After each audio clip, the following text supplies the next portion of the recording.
The big decision is following your dream. Indian space startup AgniKul Cosmos broke multiple records at once. It was founded by their CEO Srinath Ravichandran, a Wall Street trader turned aerospace engineer. But after following your dream, you can't just be brute forcing your way about it. You'll have to be strategic. Knowing fully well you're going to be only 50% right. I'm a little bit of a believer in luck in the sense I don't wait for it, but when it comes, I should be able to harness it. Yes, you do the preparation and you don't know when the window will open up.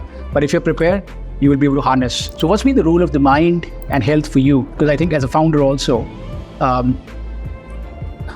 you got to be fit in multiple ways. If your physical body is not very healthy, then your mental state is also not going to be great because some of that energy is going to getting into regulating your physical body. Very early on, I realized one day where I'm not in my best mood can be a day of decisions that can ruin a lot of things. So can you talk about how you look at like the meaning of the work itself for you, the fulfillment it brings? I'm super happy that, I'm actually more than happy, I should say, I'm very grateful. Right? Grateful that I took a few steps from my side. Actually, you're sitting on it for a very long time. Internally, it is eating you up. What do you mean by eating me up? Because it's very subjective. It's not the thing that we are trained to measure. And we are chasing those KPIs. The bonuses, the bond, whatever. Very measurable outcome. Very measurable outcome. It's about just being aware that something is, not okay. I had a previous mentor of mine who very clearly told me it is not okay to be not okay. In this video, I talked to Srinath about what shifted for him from a corporate job in America, where he felt something was not okay. He felt the void, to then transitioning to building and launching rockets in India. We get into hundreds of rejections he faced from partners and funders until he got the first yes. We also talk about the role of the mind and health in all of this to make better high quality decisions as a founder, as a professional. You will find more perspectives inside this video. This is Nitin Dua, serving you with love. Walk us through what did it mean from that stage to where you are, where now you have, of course, the funding and other things are in place. You may or may not want to sort of go in that direction. That's completely the choice. But of course, for something like this, you require a lot of capital to launch rockets literally. And the ambition, I feel like I was talking to you earlier, you want to be the best, as you said, the best rocket company that's out there. And I think it's totally possible. It's a hard problem, but I think if you're protecting enough, possible. So how did you navigate from that to then really building where you are? I think it is about coming up with plans and trying to execute them, knowing fully well it will never be accurate. Right. So I think that part of it, I was also a little, aware of that part of the end. I have to make a plan. So the plan was, where does the money go to build rockets, right? And it wasn't testing facilities, but it was very hard to get the money needed to build an entire facility for, say, testing a rocket engine or for testing an entire rocket. So I had to find partners. So who are the partners? Academia could be good partners. Then who in academia are good partners? So I made a list of all the, Indian Institute of Technologies across India and tried reaching out to professors. And then one professor out of IIT Madras, this is where I grew up, actually was the one person who said, let's go build rockets. Right? So, but again, that was because it was driven by a need that if I don't get an academia partner, there's no way I'm going to be able to get the facilities needed to test out these products. So I think the next part after the dream, so the big decision is following your dream, but after following your dream, you can't just be brute forcing your way about it. You'll have to be strategic, knowing fully well you're going to be only 50% right. I think a lot of people also get disappointed when the plans don't work. But that again is an expectation setting within yourself, right? It's okay, maybe the first plan didn't work, and there's another plan, and even 50-50 of both these work, you're okay. Right? So that's what happened with because I think I reached out to 80, 90 professors. There's a lot of rejection that will come your way. And that's part of the system, right? Part of the system. And so one of them say, okay, that was good. All it takes is one. It's the same question actually, or the same statement actually that comes for fundraising as well. When you're in your early fundraisers, all it takes is one yes.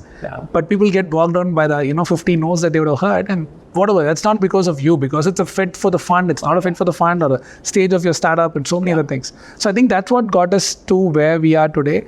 2-3 things always. Also you need I'm a little bit of a believer in luck in the sense I don't wait for it, but when it comes, I should be able to harness it. Yes. Right? 100%. And so that's what happened to the policy, because we didn't wait for the policy, but in 2020, the policy changed and suddenly privatization of space sector became a real thing in India. Yeah. And I was not at that time starting with my first PPT on how to build a rocket. We were already 4 years into the journey. Yeah. So I think that part of it, being prepared for when life comes your way. Yeah, 100%. I mean, this is one thing that I tell my team, is like, you do the preparation and you don't know when the window will open up. But if you're prepared, you will be able to harness the value, as you said. Exactly. And the journey itself is preparation. Yes, journey is preparation. And like I say in football, you're always preparing, and then the amount of time you actually play or actually get to be the goal post is very minuscule. But the entire journey is about preparation. Very true. And I think something you brought up, which is I think Bezos has been saying, is Jeff Bezos, the regret minimization for him when he started, right? So I think you operated from the reframe of, hey, if I'm going to regret this down the line, might as well take a chance. Yeah. And while it looks very uncertain as in the moment, but it's really not that uncertain, right? I mean, I can always come back to something if you've already done so much so well already. I mean, the downside is fairly capped, but the upside is humongous. Right? Exactly. And then it's also the role of the mind, like to prepare and plan where it's been attuned to do that, right? A couple of things I want to get perspective on, right? So what's been the role of mind and health for you in this journey? Because I think as a founder also, you got to be fit in multiple ways, right? To be able to lead a team, to be able to influence, and to be able to influence first yourself, and then of course a bunch of other processes, whether it's investors, your teams, and other things. So what's been the role of the mind and health for you? If you can speak briefly on that.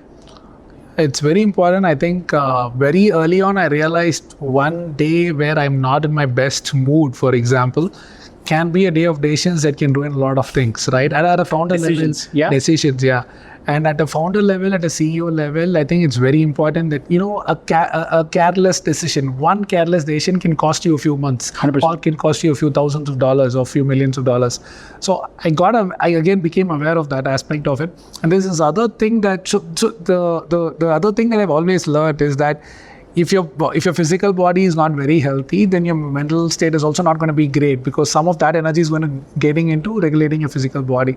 So I do take care. I'm not an obsessed person with fitness as such, but I at least make sure that 5-10 minutes of a day, and I'm a religious person, so just praying, it sort of gets me into that meditative state as well, where it helps me clears my thoughts a little. Yeah. And I try to hit my daily activity rings on my watch, and that's good enough for me to be at least in the state of, okay, I'm steady. If I get some bad news, and at a founder level, you're always getting bad news. Yeah. Very few times you get good absolutely. news. I mean, absolutely. Right. I've also been in that space, and it's always coming at you, and you got to be ready to absorb and sort of and correctly react as opposed to just impulsively reacting. 100%. Right? So I think that's what has kept me healthy. Yeah, absolutely.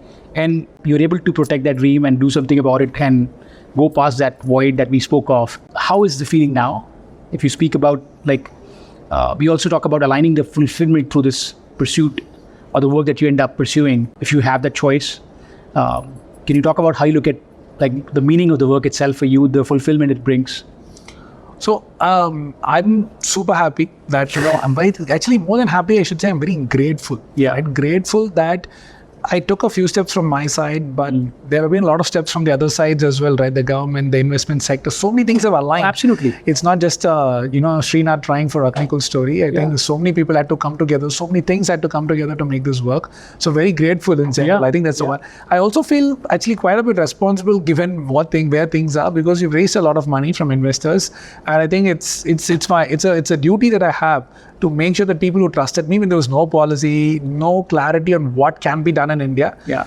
Today you have all of that, which means engineering just has to work. There is no excuse for it in a way. You're talking about kids expecting the launch will come back, the rocket will go out, up and comes back. Right. It's definitely an engineering problem to solve. Yeah. But I think with the resources in place and your attention behind it, we'll get there. Yeah, I think a lot of things are in place. So there is now just a sense of responsibility that, okay, now you have to go deliver. You can't point fingers anymore, right? If at all you're pointing fingers, it can only be at yourself beyond a certain point, right?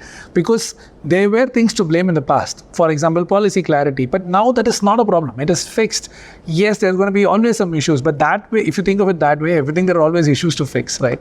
So that is the overarching feeling. Some combination of deep gratitude and deep responsibility. That is just a place I operate from today. Yeah, but it's no longer the void. It's deeply satisfying to you, and you got to be able to like pursue what you envisioned once. That question is gone. That question is gone. And of course, it integrates in other aspects of your life, like how you show up, not just in your office with the colleagues, but also at home with your kid. Yeah. And in other facets of your life, right? Because you don't bring just your one part of you; you bring the whole. And if you're able to do that, I think it's far enriching. That's been my experience also. And you see, Srinath had the degrees, the titles, doing well externally, climbing the corporates, yet internally feeling the void, to now transition to building rockets and doing phenomenal. So did my coach Samir. He did something phenomenal too. He was a C-suite executive, climbing the corporate, doing well with titles, and externally well, yet feeling the same void, to now building something of his own that he's in flow state with, as he calls it. I'm so grateful for it, and so am I for my own transition. I had the same void, the questions that I could not ignore anymore. If you are a senior professional and you sit with those questions, you feel the void, it deserves attention. You deserve attention. I welcome you to check out the website. Link is in the description below. duanitin.com and connect with us. Again, I want to thank you for the wonderful thoughts that you've shared so candidly with us. And is there any other perspectives that you want to share for somebody who's navigating that transition?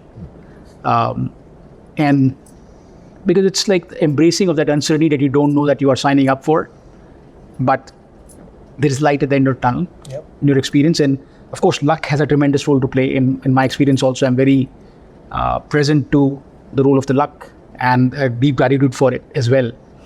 But again, I think it's what you can't see, you can't see. But somebody who's walked that path, not necessarily seeing the light at that point, probably coming to it now. Can you lend a hand to embrace, to empower? How should one approach that? Yeah, I think it's about taking the first step. That's it. That big decision comes, and usually doesn't come. It's not a movie. It doesn't come in one movie that you watch or one scene or one moment, right? It's actually you're sitting on it for a very long time. Internally, it is eating you up, and you just have to be aware of the fact that it's eating you up, and then you will make that switch. And that is the hardest part. The moment that switch is done, after that, now you are in a new game, right? And there will be points of questions, or did I do the right thing?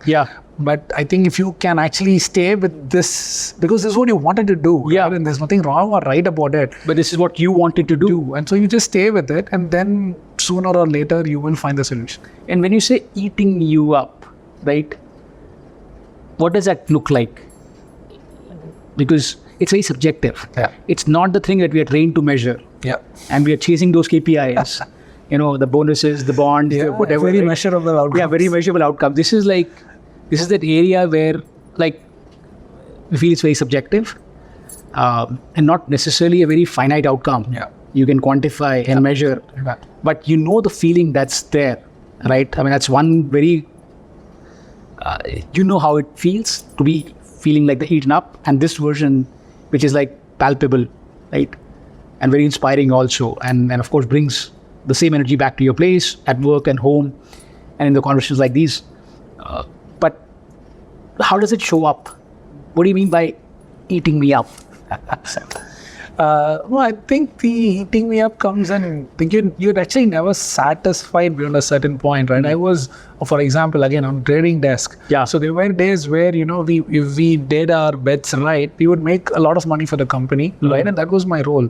But at the same time, that was good. Of course, I met my performance goals at work, but I felt like something else is missing, right? And I also felt like, for me, it was more in terms of actually playing with physical hardware. That was what I, got satisfaction from when I was still in college and so on, that I was not getting that. So it's again being aware of it. I think a lot of people will feel that the heating up feeling, it's just to modify your question a little, it's more than, recognizing what is heating up. It's about just being aware that something is, not okay. I had a previous mentor of mine who very clearly told me it is not okay to be not okay. Yeah. Right. A lot of people actually say it's okay to be not okay. I think you have to see where that is coming from and try to address it, if at all it's addressable. Say that one more time. It's not okay to be not okay. Yeah. Yeah. So I think, so if something in you has nudged you, please pay attention.